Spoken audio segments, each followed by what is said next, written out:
Hospice care team is in Sioux City, and they say you should consider having conversations about end of life, that care sooner than you might think. Hospice of the Midwest launched its Sioux City branch last August, but hosted an open house today. Branch officials say you don't need a referral from a doctor to talk to hospice organizations about that end of life care.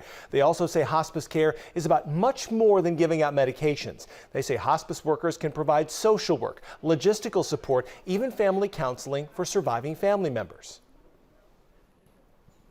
It's very important when you have wishes for the end of your life that you share those with your family members, because what happens too often is people wait too long to come on hospice, and then they never really understand what hospice could have done for them.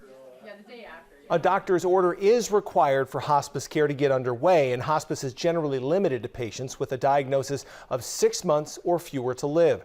Hospice of the Midwest officials say most private and government insurance pays for hospice care, and that hospice organizations will often still provide care for the uninsured.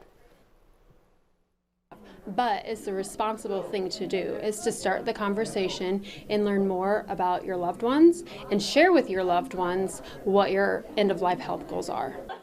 Madsen says hospice workers will often visit families both at home and in the hospital. And while people may be afraid of hospice, she also says patients generally live longer in hospice because they're less stressed and they are intensively taken care of. The Nebraska